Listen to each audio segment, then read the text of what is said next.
You're not going to be a dictator, are you? I said, no, no, no, other than day one. Donald Trump has successfully moved the Overton window in a way that is as dangerous for the future of democracy in this country as anything else. This is what Vout and Project 2025 wanted. Newsom is he's daring Tom Homan to come and arrest him.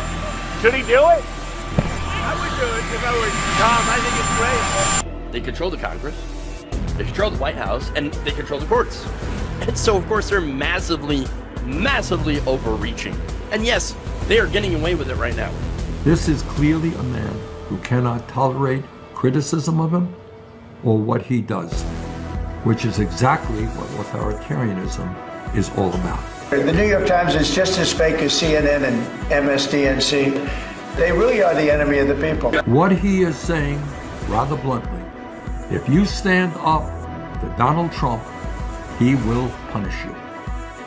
Protesters in Philadelphia, state capitals in California, Minnesota, Michigan, Texas, Wisconsin, Indiana, and others showed up to oppose Trump, Musk, and Project 2025.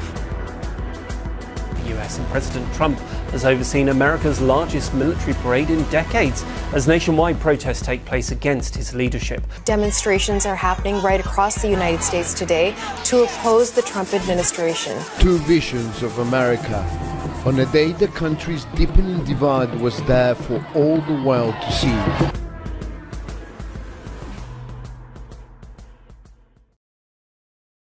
What's up, everybody? Welcome to the show. Logically Left. I'm your host, Jeff Waldorf, and it's Monday. New week, new horrors. That's right. Because that's how I'm approaching every single brand new week here. What kind of horrible shit are we going to be subjected to today? I don't know. But together, let us find out. That's a terrible bitch. Okay, let's find out what horrible stuff we're gonna have to go through. Yay! We'll do it together with the power of friendship or something. I don't know. Yeah. You can see that I'm pretty excited about having to report on all the different stuff that's going on. But it is what it is. I did choose this career after all. All right, so. Hey, July 17th, No Kings. New opening, yes. Glad to see you all here. I'm reading from the chat as I sometimes do, because I've got great commenters here on the different various platforms. So welcome. And look, today what we have is we've got lawyers that are quitting the Department of Justice en masse. It's actually kind of an interesting, fun story. On that, we've got MAGA versus Trump on the Epstein thing. Yes, Kristi Noem, not exactly thrilled with, the whole getting criticized for the failures of FEMA on the Texas floods. We have a Trump-loving green card holder who's having some regrets. Oh, no kidding. And then Dr. Oz goes after people on Medicaid, lying again. So I'm going to have that video and the details. So anyway, that is that's the lineup that we have today. So please like and share the stream if you haven't already. Very important that you do so. In fact, there are other ways, of course, other than that you can support the show if you really want to. Look, I'm not saying I couldn't use the support, because I could definitely use the support.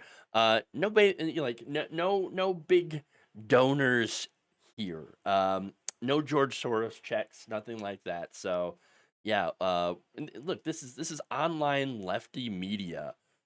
You think that we have any kind of institutional support? No. The second you call for billionaires to be taxed, you get no big donors. No big corporations are like, ooh, no. Ooh, oh, God, no.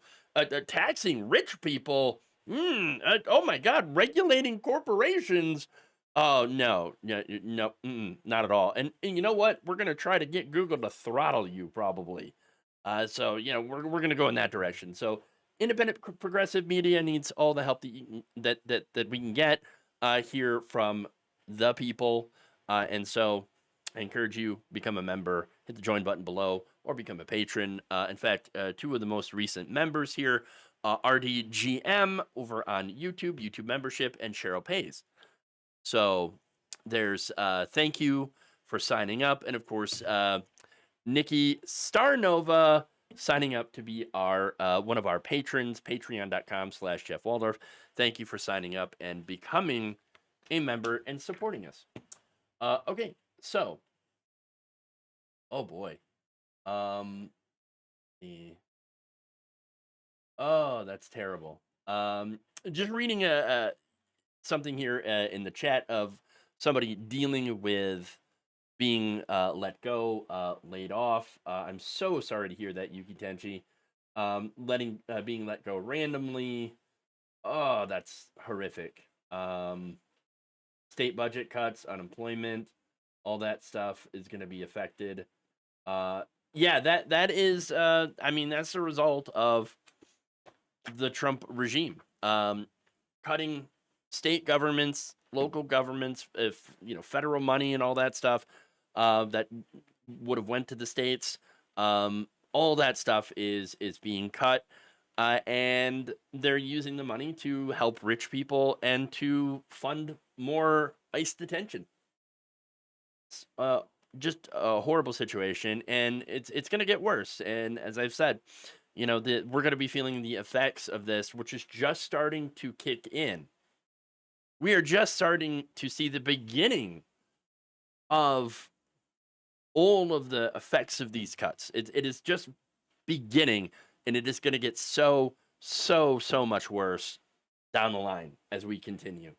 I hate to say that we warned people that were voting for Donald Trump that this is going to happen, and currently they're pretty ecstatic about it. But sooner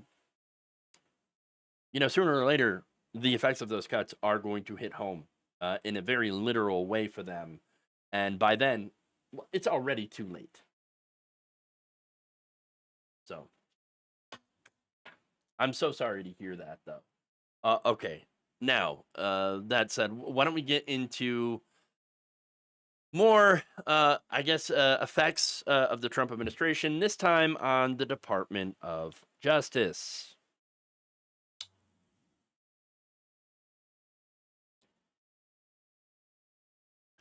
It appears the Department of Justice will be experiencing an unprecedented manpower shortage.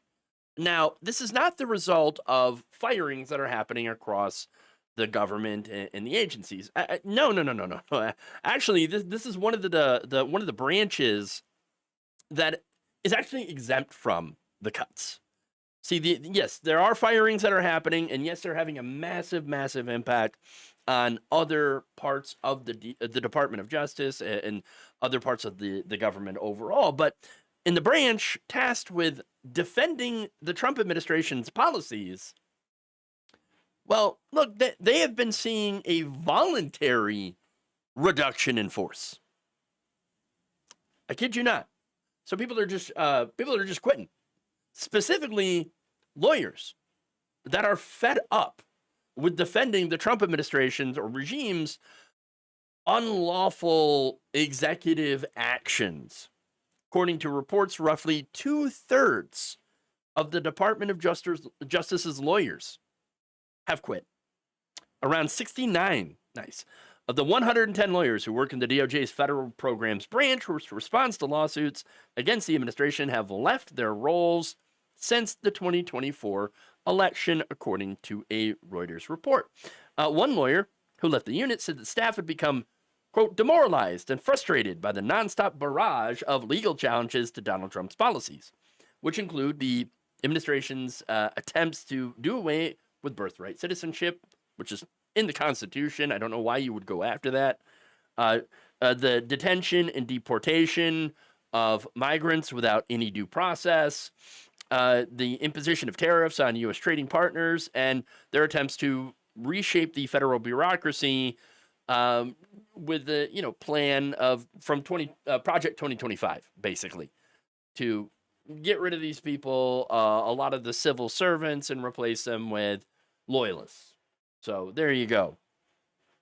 At least 4 lawyers said that they quit over concerns that Trump's steps to gut federal agencies and block funding to institutions like Harvard violate the Constitution. In fact, one departed DOJ lawyer told Reuters, quote, "Many of these people came to work at federal programs to defend aspects of our constitutional system. How could they participate in the project of tearing it down?" Yeah, I mean, that's a good question. It's a fair question. At least 3 lawyers from the federal programs branch also quit because they feared they'd face sanction for refusing to bow to pressure from the department to lie in court or violate other ethics rules.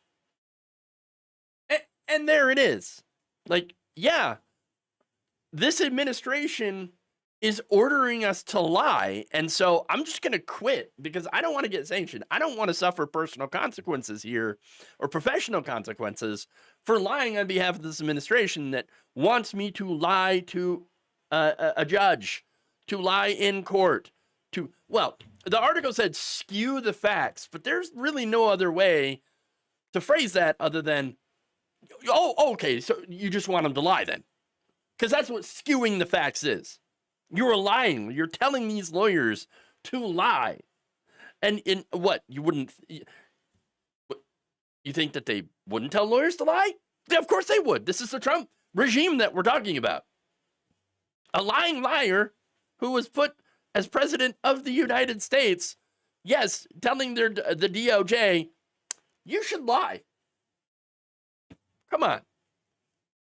Now, while high turnover at the DOJ unit is common between administrations, you would think that it would have happened at the beginning. But no. Sources told Reuters that this level of staff turnover in the middle of a presidential administration, we're like 6 months in, is unprecedented. Among those who have left are seasoned lawyers who worked across different administrations, including the first Trump administration. So you had first-term Trump administration lawyers that had worked for the previous Trump administration and were like, oh man, this is worse. This is so much worse than it was the first time. Holy crap. They're doing a speed run into breaking as many laws as possible. No, we got to get out of here.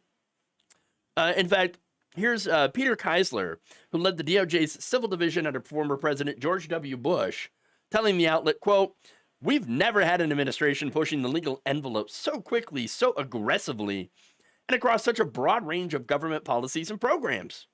The demands are intensifying at the same time that the ranks of lawyers there to defend these cases are dramatically thinning." To which I say, whoopsie. Oh no. Oh, that's terrible. Oh no. Oh no! Oops. The mass exodus has led the Trump administration to exempt the DOJ from the federal government's hiring freeze imposed by Trump as part of the federal cost-cutting plans, according to the report. Yeah, they're getting a bit desperate, and it won't be long until they start really hiring the bottom of the barrel. Okay. I mean, imagine that. Oh, boy. Now, of course, the DOJ, the White House, put out a statement without addressing the staff exodus at the DOJ, saying, quote, "Every member of the president's DOJ and White House counsel is committed to adhering to the Constitution," no, they're not, "and defending the president's Article 2 authorities, which the radical left is actively trying to strip from him." That everything has to do, it's the radical left. Everything is the fault of the radical left, according to this administration. I mean, it's so ridiculous. We don't have a radical left. The radical left in this country. You know what they want? They're like, hey, wouldn't it be great if everybody had healthcare and food?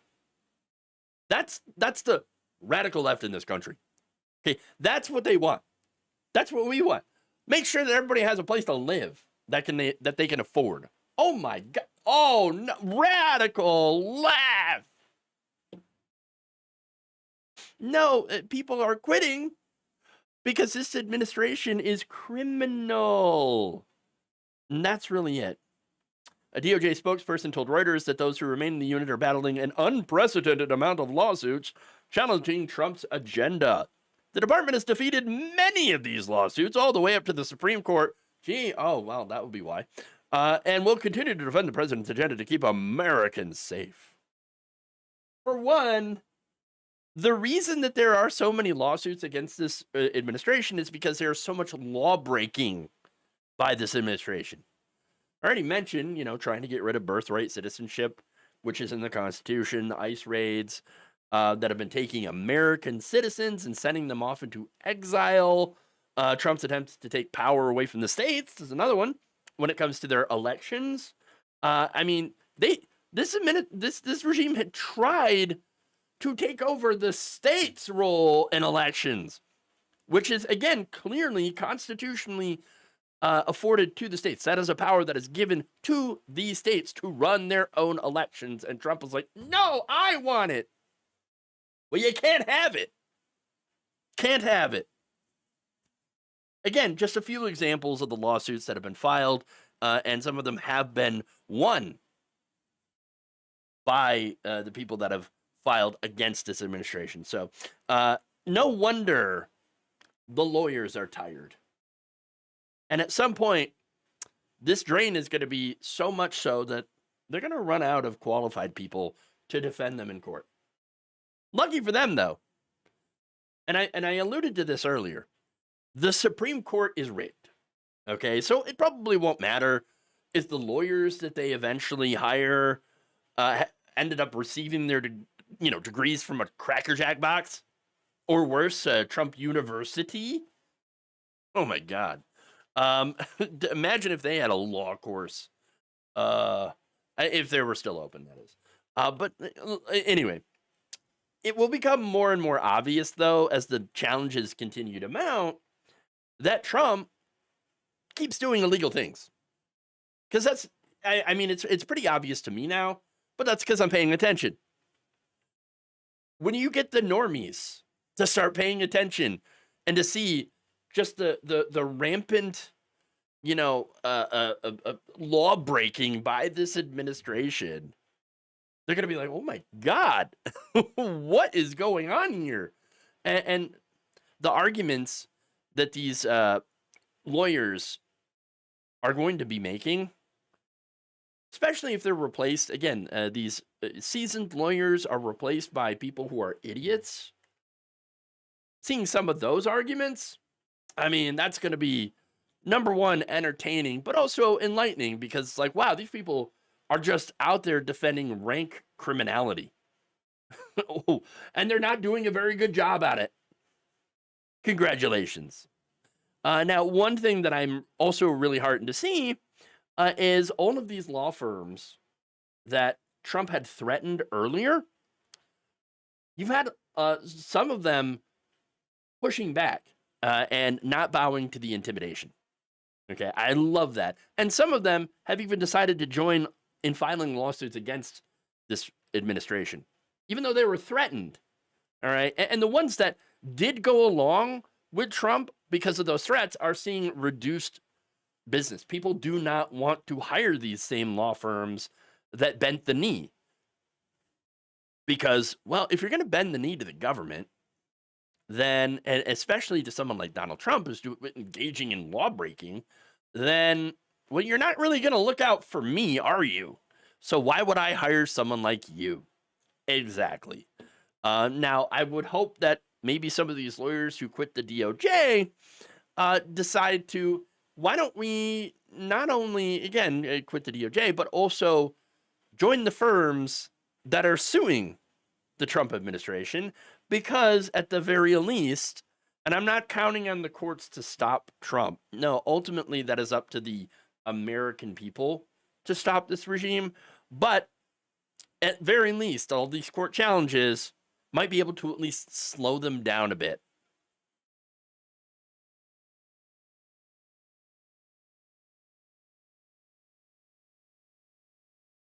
All right. Moving on. Let's go to the fun stuff. Oh yeah.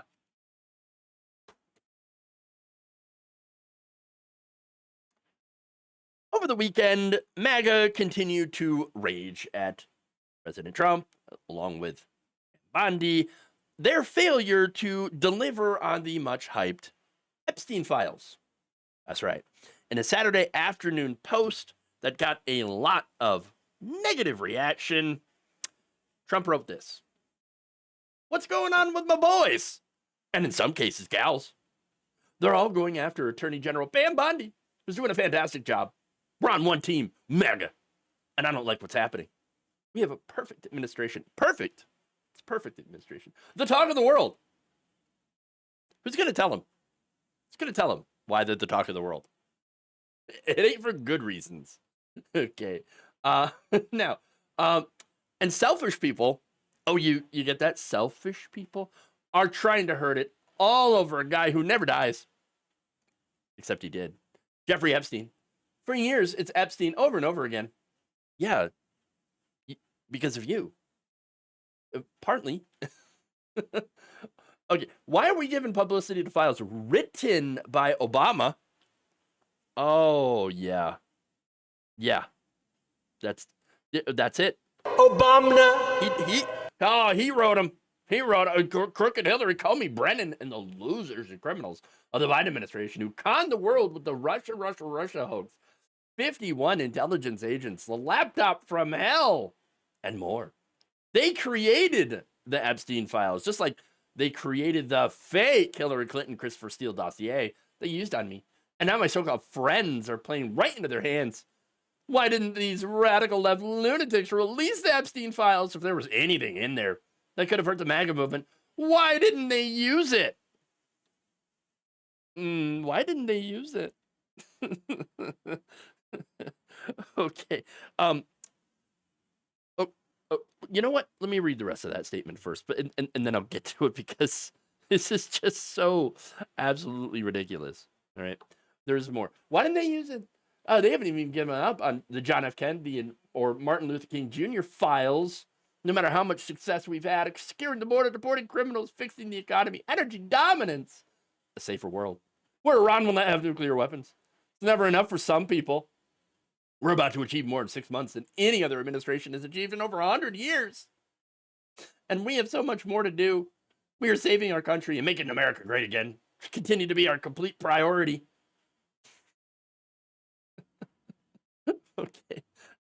Look, on the Epstein files, look, I don't know if they really exist. Okay, I suspect that they do. A lot of people suspect that they do. I don't have any proof of it, obviously, because if I did, y'all would know about it. Okay, I'd be more than happy. But here's the thing: if it does, and had Biden released it, do you think that MAGA would have believed it? No, they wouldn't have believed anything in it. Wouldn't have believed anything. Okay, and so look. As to the question of why the Democrats didn't hammer him on his links to Epstein, look, that's because Democrats suck at politics. Now, John Ossoff is not an example of that, of them sucking at politics, because he is hammering Trump on this. Okay, he's one of the few Democrats that's actually talking about the Epstein files and Trump's relation to it. So, like, credit to Ossoff on that. But Democratic leadership is, for some reason, they're just pretty quiet about this whole thing. Interesting. So, but again, if this exists, it is possible that some of the high-powered Democrats, or more likely, and I think this is my own personal belief, more likely you have donors, large Democratic and Republican billionaire donors, billionaires, whatever, that are on this list, if it exists. Now, the difference here between the left, Democrat, and MAGA is that we would want those people, the donors, or if there are any Democrats that are on that list, to be charged and arrested. Okay? That would be it. I mean, we're not playing team sports here. Okay? So if a Democrat, say Bill Clinton, did something illegal, then yes, I would want him to face prison time. We would all want him to face prison time. That's it. Can you say the same thing? Can you? I would hope so. Look, here's the thing, though, about Trump, right? So Trump's priority, speaking of that, is staying out of prison. And then following that, making as much money as humanly possible from all of us, from his fans, right? Specifically. So know that his priority is not making America great again. Okay. Look, he's running away from these Epstein files as fast as he can. He's running away. He's like, oh my God, stop talking about it. Please, for God's sake, stop talking about it. Please. Now, of course, that post did not do very well. In fact, he got ratioed by his own fans. And in case you're wondering what ratioed means, when you have a social media post that gets more replies than likes or shares, that oftentimes signals much more disagreement or criticism of the post than support. So getting ratioed, kind of a big deal. All right. And to that I say, oops. Whoopsie. Whoopsie. Not good. Not good. Now, some MAGA fans push back on this. Mother Rosie wrote this. The statement breaks my heart. Mr. President, I have 4 daughters and live in Texas, where families lost little children. I can't even begin to comprehend the flip narrative that it was so long ago. Why are we still talking about this and nobody should care? These victims were someone's daughter, sister's niece's granddaughter, someone's child. Please reconsider, sir. I voted for everything you were doing. Accountability was not something negotiable. And there it is. Now, another woman, Chrissy, who could be seen wearing a Trump-supporting beanie in her profile picture, said, quote, "We want the elite pedos exposed. You promised us that. Pam promised us that. Cash promised us that. Now it's our fault because we want that promise fulfilled and call Pam out every time she lies? What else has she lied to us about?" A lot of things. A third user, Dwayne Sykes, and this is all on True Social, by the way, said, "This is going to cost you so many supporters, I being one of them." You had Laura Loomer on Saturday writing, "President Trump says he thinks Blondie is doing a fantastic job as AG in a post he posted on True Social today." Then you even have, good old Benny Johnson posting this. So President Trump has acknowledged that the Epstein files exist here. President Trump has acknowledged that the files were written and that there is something there. He says that they were written, however, by his enemies and therefore will not be released. Whoa, what?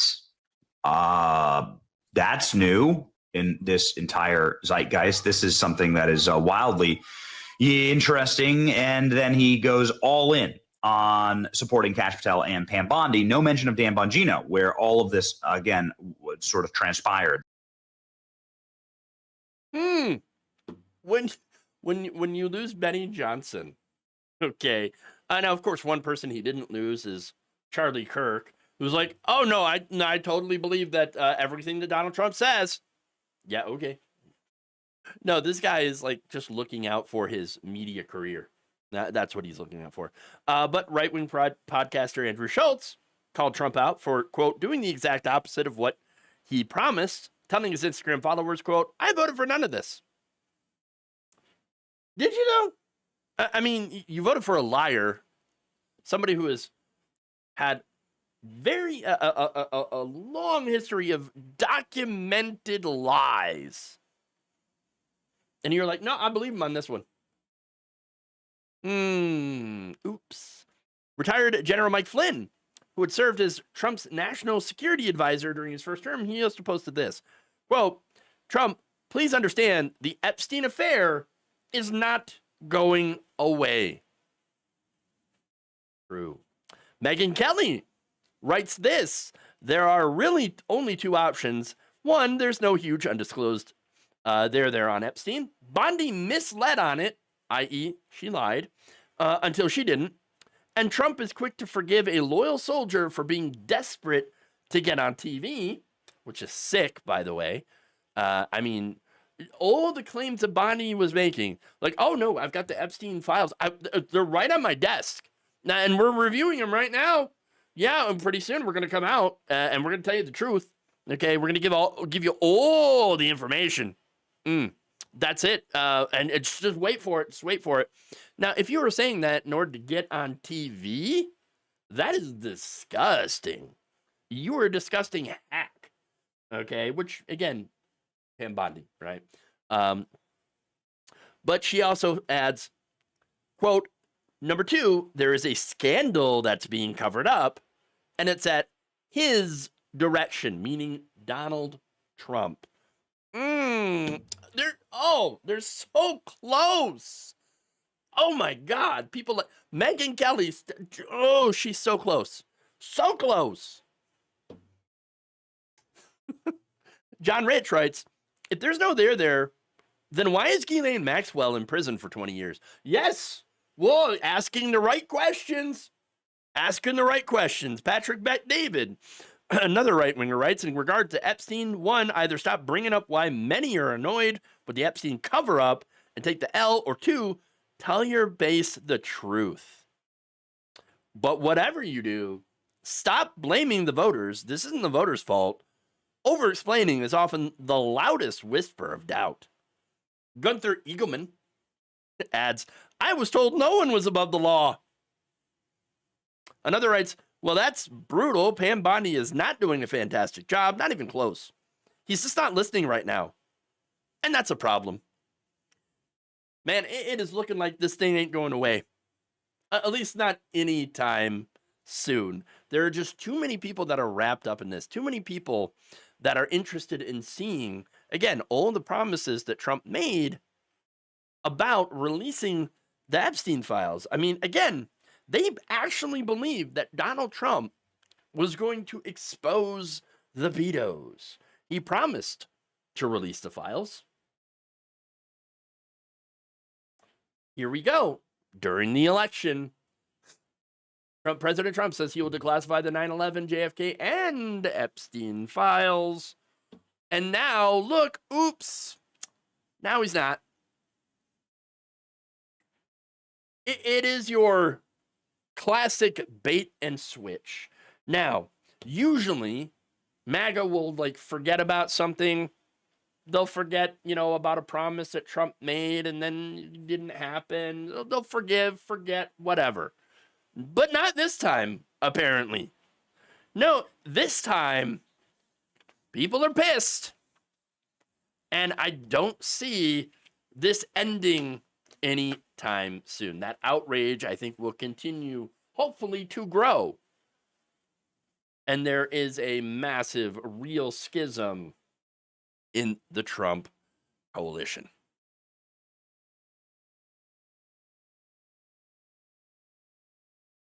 Okay.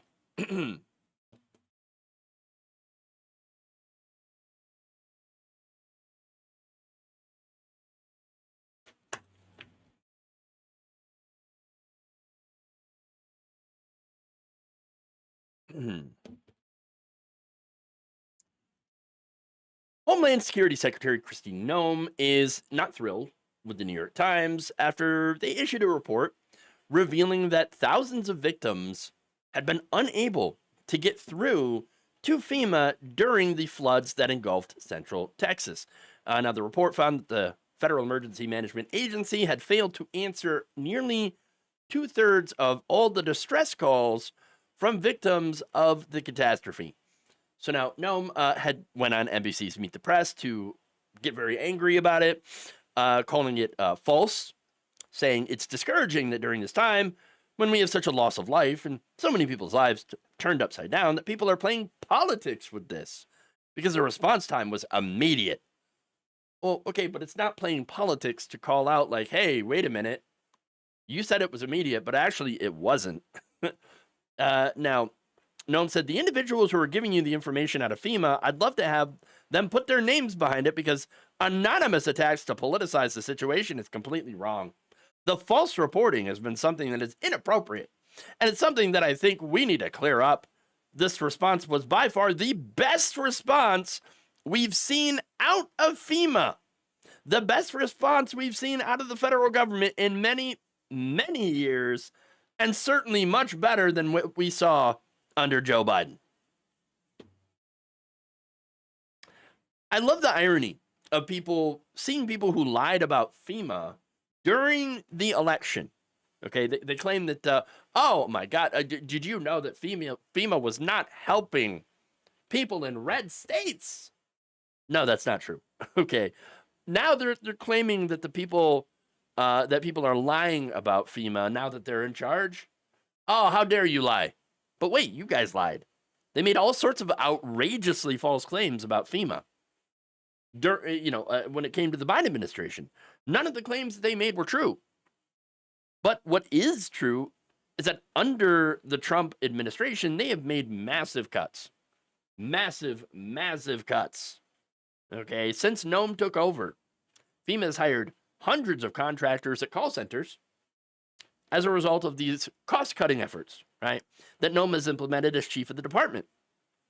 CNN reported that new rules require the secretary to sign off on contracts or grants that exceed $100,000, and that those rules delayed the deployment of search and rescue crews when it came to these floods. They needed her permission to do pretty much everything.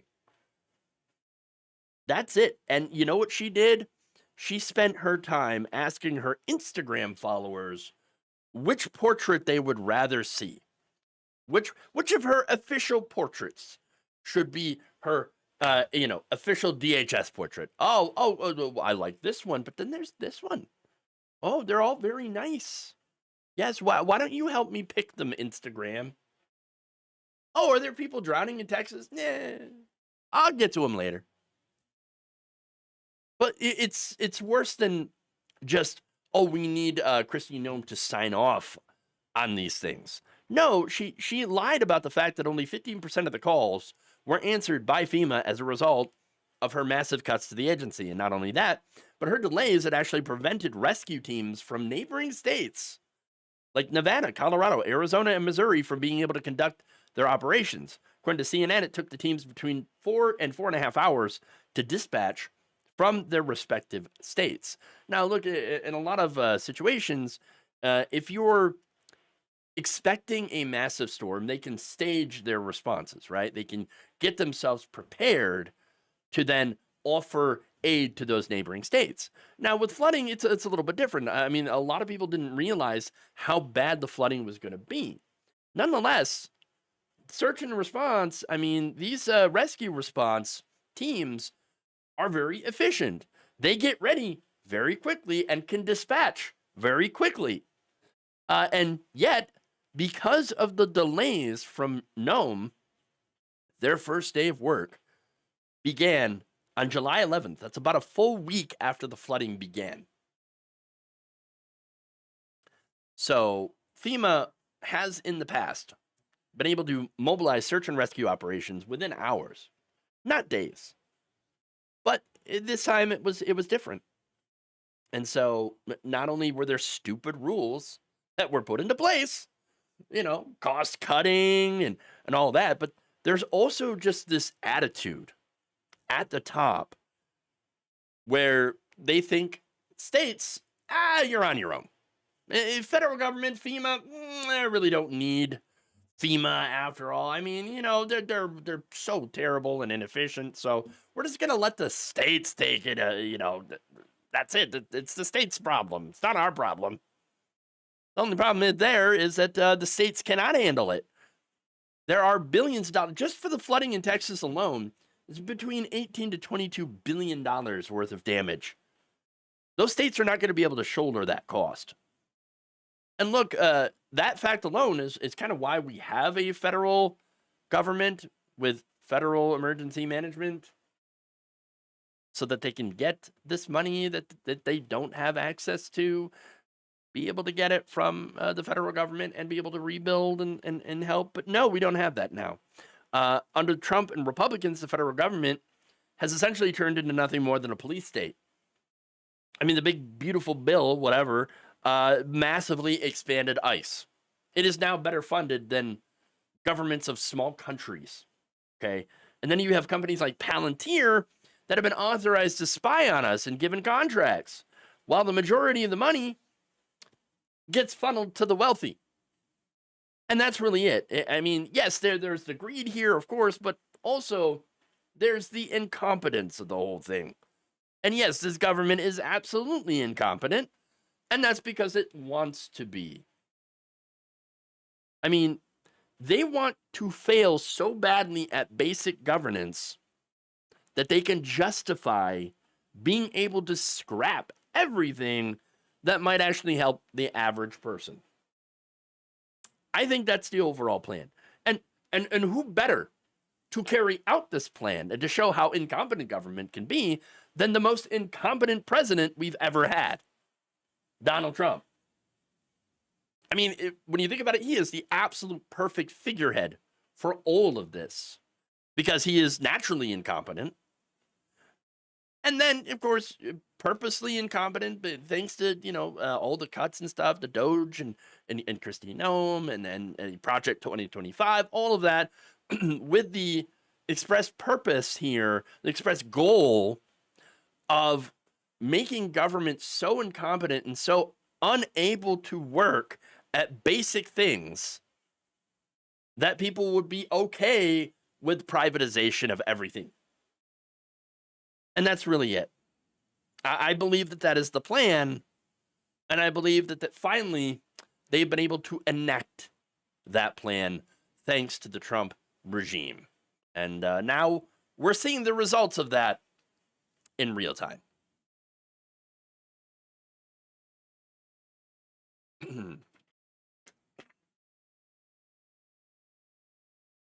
Okay.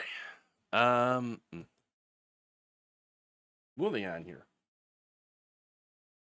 The fact is that she lied and said aid was sent out immediately. Yep, that's the other thing, too.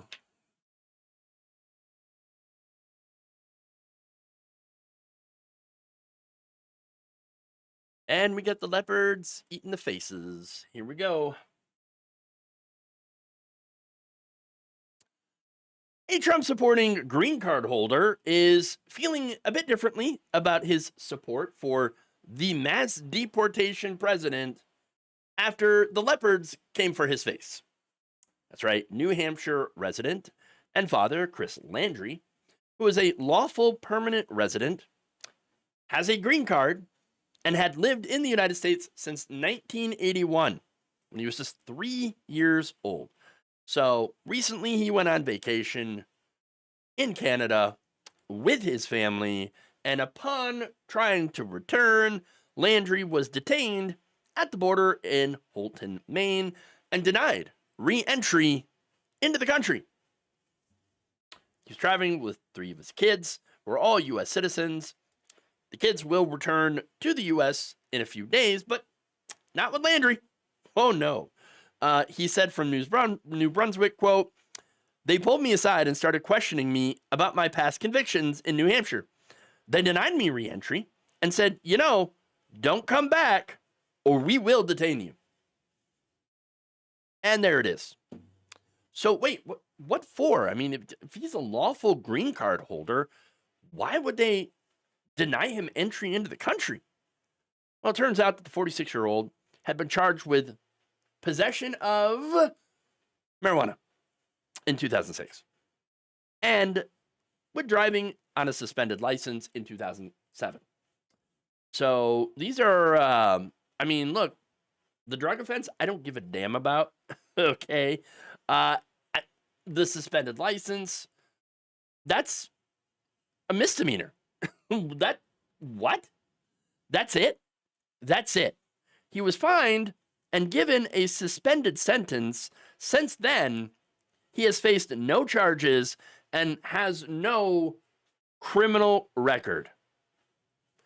Again, with possession, I don't even understand why that's illegal. I mean, I know why it's illegal. Racism. I mean, that goes all the way back to Richard Nixon, his war against the hippies and the, Mexican immigrants, whatever. That's, by the way, that's why they call it marijuana. Okay. That's why it's always called, marijuana. People in this country have had a long history of using cannabis. And so, for various different things. And really, it's that whole Nixon war on drugs thing really made it so that cannabis, marijuana, is on the Schedule 1. Schedule 1! No, these are all ridiculous misdemeanor crimes. Okay? And so, no, just ridiculous. Okay? Now, of course, Landry, he was shocked that the guy who said he was going to come after the worst of the worst instead came for him. Yeah, the leopards came for his face. Okay? Quote, I never thought that would threaten my status as a resident of the United States, he told WMUR. I never expected that I wouldn't be able to go back home. It was scary. I felt like I was being treated like a criminal. Well, again, to this administration, you are a criminal. Even though you don't have a record, they went back and they found, oh my gosh, you possessed a little bit of pot. Oh, driving on a suspended. That's it. You are barred from this country. Get out. Wow. Now, maybe he feels like, or he understands how other immigrants feel that have been unjustly detained and deported by ICE. Just saying. Look, I think in this situation with his thoughts, there was a bit of an element of white privilege, right? That was going on here. Why he didn't think that that they would come after him. Well, I'm a white guy. I'm Canadian, but I'm American. And then they're not going to come after me. I mean, yes, sure, I supported the guy who called Mexicans rapists and murderers and said the immigrants were poisoning the blood of the country, but I didn't think that he meant me. Yeah, he was going to go after the worst of the worst. Me, not me. FAFO, that's what that is. Landry stated that he had been a fan of President Trump despite being unable to vote in the 2024 election. I wonder, again, what drew him to Trump in the first place. Just saying. Quote, I was definitely all for Make America Great Again and having a strong, unified country and a bright future for my 5 American children. But now I feel differently. This is a classic story of I was all for what was going on until it affected me. Reminds me of the quote, first they came for the communists. I did not speak out because I was not a communist. Then they came for the socialists and I did not speak out because I was not a socialist. Then they came for the trade unionists and I did not speak out because I was not a trade unionist. And then there was no one left to speak out for me. And look, at this point, there's no one that will come out and speak for you.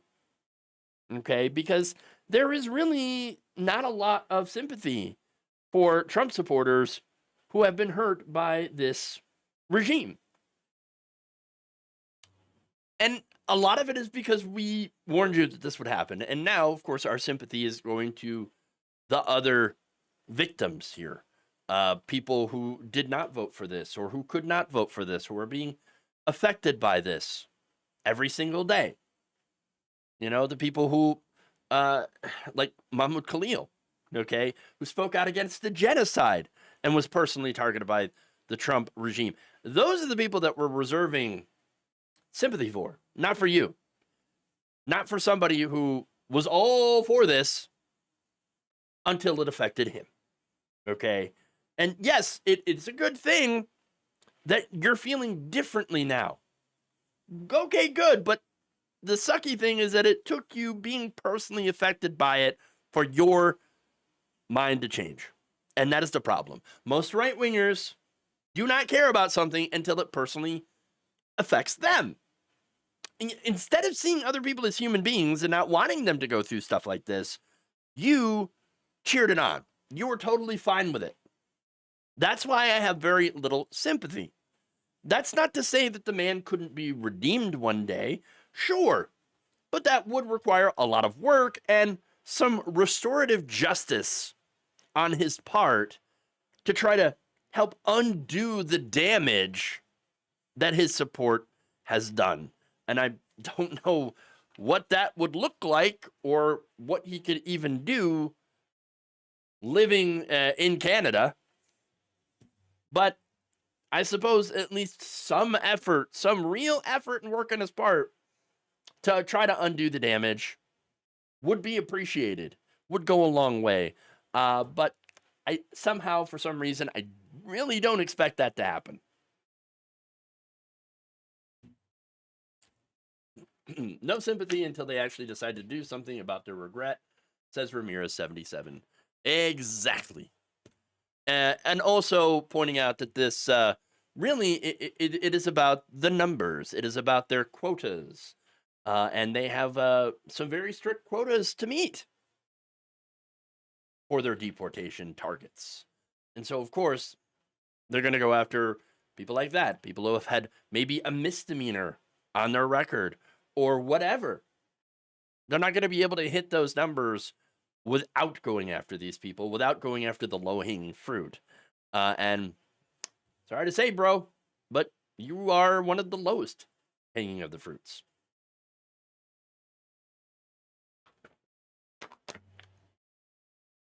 All right, moving on. Last story of the day.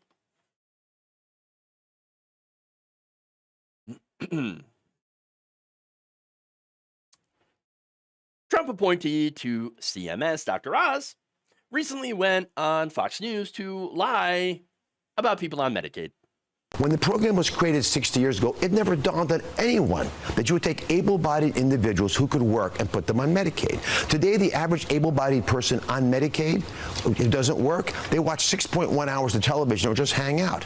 That's not fair. It's not okay. No, go out and try to get a job. They argue that we can't do it.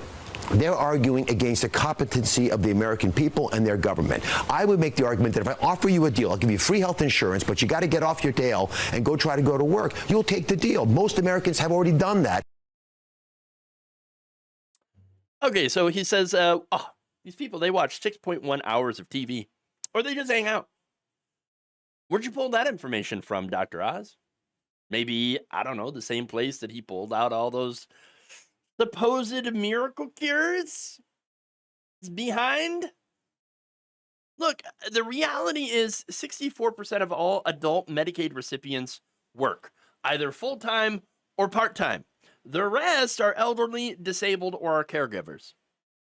This idea that we have hordes of young American, specifically men, by the way, sitting at home in their parents' basement, collecting Medicaid, watching TV and playing video games or whatever is actually really insulting. This is the party that claimed to be in favor, fighting on behalf of young men and boys. I mean, they did get a lot of the youth male vote in this election is saying stuff like this. It doesn't really sound like they're on the side of young men and boys, okay? In reality, they're actually more in favor of robbing young men of their futures in order to give that money, those resources, to the rich and powerful. You know, the ones that are actually sitting on their asses getting government handouts in the form of tax cuts. Those people, the donor class, are the ones making life unaffordable for average American families. But understand, though, Dr. Oz's statements are how they are selling the big bullshit bill. They're just lying about it. That's it. They're just playing into this whole welfare queen angle, okay? Which, yes, is not specifically, you know, racial, but racially coded, okay? Oh, yes, they're you know, driving their big cars, and they're the welfare queens. And then you got, you know, and again, going back to Ronald Reagan, he said, you got the strapping young bucks. They're buying T-bone steaks with food stamps. That's not true. Okay, I mean, sure, you could buy a steak on food stamps, but then you might have maybe $20 left for the entire month that you have to feed yourself on. That's not very smart. Okay, anybody, and you know, anybody in the audience, especially, right, who has been on food stamps before knows that it takes a lot of planning to make that money stretch for the entire month. And oftentimes it does not stretch for the entire month. It just doesn't. And now, with Trump's bill having been passed and signed into law, you got over $200 billion in cuts to SNAP. You got about $1 trillion in cuts to Medicaid. And so those are pretty massive. And by the way, the Medicaid funding does not go to the patient. The Medicaid funding goes to hospitals. And you've got a lot of rural hospitals that are now very, very alarmed at these cuts. Some of them might have to close. Many of them might have to close. Rural hospitals rely heavily on Medicaid funding. Many of the patients that they care for are low income. Bruce Siegel, president and CEO of America's Essential Hospitals, said in a statement, quote, restrictions on state-directed payments and provider taxes cut off critical financial lifelines for hospitals. State-directed payments are a critical source of support for hospitals, particularly in rural areas, and provider taxes help reduce the gap between Medicaid and other payers, ensuring that physicians can take Medicaid patients and hospitals can be adequately staffed. Cutting these lifelines is not sustainable, and it will harm patients. Well, that's it. That's it. Look, ironically, this is going to harm many more Trump voters than anyone else. I mean, look, when it comes to rural communities, a lot of Trump voters live in rural communities, okay? According to AP Votecast, 62% of rural voters voted for Trump in the 2024 election, and 36% voted for Kamala Harris. So I'm not saying that there aren't people in rural areas that, you know, are progressive, certainly. But the majority happens to be, well, pro-Trump, right-wing.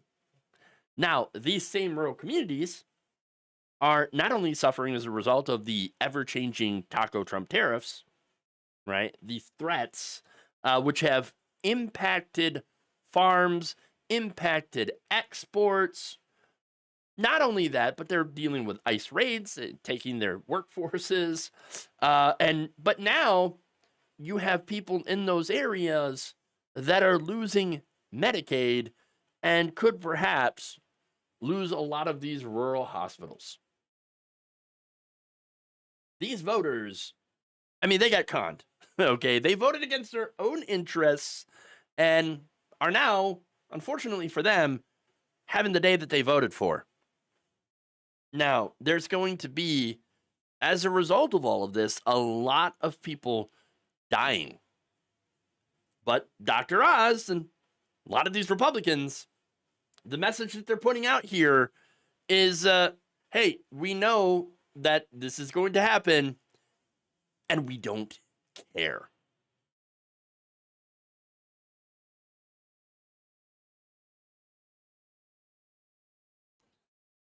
And there it is. So, do they think that people just sit around and do nothing to get that sweet Medicaid? Do they think Medicaid are payments to them? Do they think they don't have to pay bills? Yeah, exactly. Like, Dr. Oz has no idea how the department that he is overseeing even freaking works. I'm so tired of stupid people running these departments and lying about them. Really, it's just it's incredibly frustrating to, you know, see this. But what's even worse, again, than the frustration is just the amount of unimaginable human suffering that is going to go on. This is a bad time in history to have empathy. But it's also, and what sucks about that is that it's also one of the times in history where empathy is needed the most. So it's terrible to be an empathetic person because there's so much pain and suffering that is happening right now that is pretty self-inflicted for a lot of people. And yet, this is a time where we need people with empathy the most, and need people that develop and have empathy the most, so that we can solve these problems. And so there is that catch-22. I can't buy video games with Medicaid. Yes, true. Look, I was on it once. Okay, I was on food stamps once. Not anymore. Not for a very long time. But I had benefited from these programs before. And so it's not easy to live on these programs. It's not easy to have to do all the stuff to survive on these programs, because you don't get a lot. It is bare subsistence for a lot of families. And so, and that's why it's even more offensive about these lies. I mean, most people that are on food stamps, they're on there for a short amount of time. Most people that are on Medicaid are on there for a short amount of time, or they're working their asses off, but they don't work for a place that will offer them health insurance, or they can't afford that health insurance. And so, I mean, there's just so much lies, so much disinformation from so many people that are very, very wealthy, like Dr. Oz, that have never, ever had to deal with being broke enough to need Medicaid and food stamps, that are making decisions or defending the horrible decisions being made by Republicans to cut these very, very vital programs. It's sickening. Yes, being poor takes a lot of time, takes a lot of effort. It takes a gigantic mental toll on you. That's the other thing. People who experience poverty, I like to call it poverty brain, because you're always worried about it. You're always worried about going back to that. You're always worried about, what if I become poor again?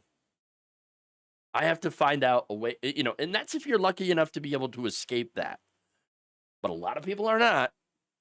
And yet, here we have Dr. Oz, all these Republicans saying, no, it's your fault, you're lazy, you're doing something wrong, and we're going to punish you. It's sick. Okay. And that's it. That's the show.